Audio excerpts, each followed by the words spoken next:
तुम और दुर्गा गाड़ी में बैठे थे। प्रभात अचानक गाड़ी के सामने आया और दुर्गा के हाथों गलती से एक्सीडेंट हो गया। दुर्गा डरी हुई थी कि उसके हाथों से किसी का खून हो गया है, लेकिन वो ये नहीं जानती थी कि प्रभात अभी तक जिंदा है। कुछ सोचने समझने की हालत में पहुंचने तक तुम दोनों वहीं रुक गए।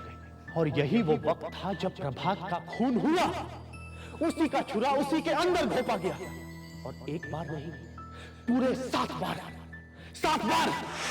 और तुम जानती हो कि प्रभात मुखर्जी का कातिल कौन है? तुम। नहीं आर्यन, मैंने कुछ नहीं किया, कुछ भी नहीं। किसी को भी नहीं पता कि उस रात क्या हुआ था, सिवाय मेरे।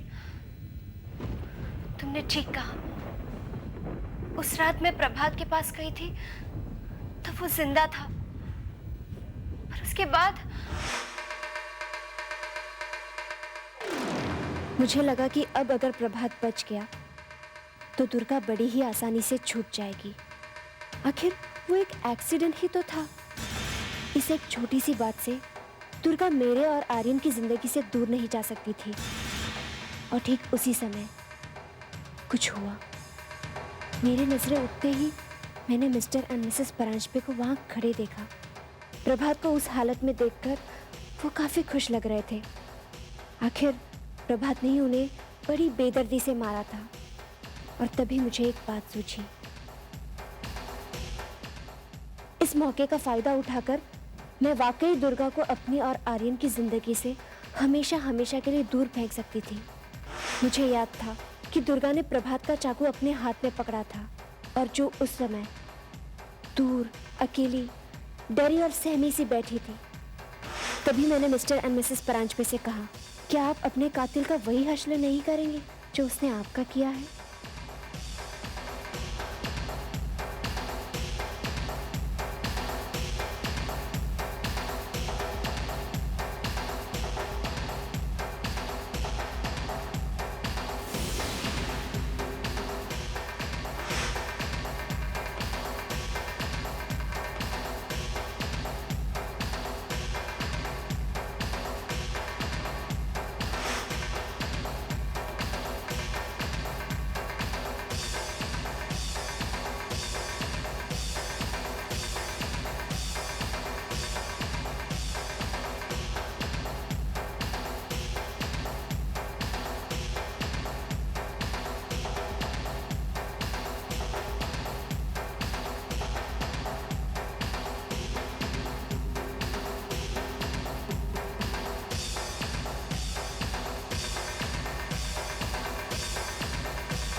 आदित्य अंकल ने जरूर मुझे अकेले प्रभात की लाश के पास देखा होगा, उस खून से सने हुए चाकू के साथ। वो तो मिस्टर एंड मिसेस परांजपे को तो देख नहीं सकते थे। उन्हें लगा होगा कि प्रभात का खून मैंने ही किया है। हाँ, यही बात उन्होंने आर्यन को बताई होगी। और अब जबकि वाकई में ये खून मैंने किया नहीं, मैं किसी भी तरह इस बात को साबित नहीं कर सकती। अब यही एक रास्ता है मेरे पास। किसी भी तरह मुझे आदित्य अंकल को कुछ भी बोलने से रोकना होगा। पर कैसे? मुझे ये भी नहीं पता कि वो है कहाँ।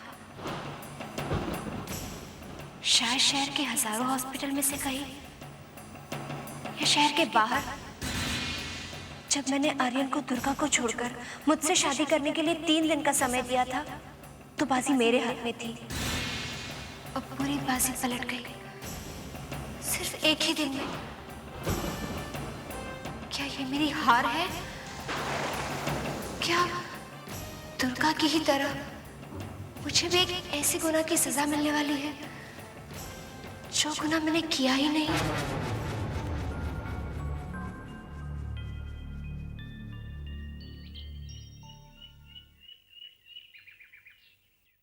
तुमने मुझे 3 दिन का समय दिया था ना, अब मैं तुम्हें 1 दिन का समय देता हूं। 1 दिन का समय देता हूं। 1 दिन का समय देता हूं। 1 दिन का समय देता हूं। कल शाम सूरज डूबने से पहले मुझे तुम्हारी हाँ चाहिए। तुम्हारी हाँ चाहिए। तुम्हारी हाँ चाहिए। आज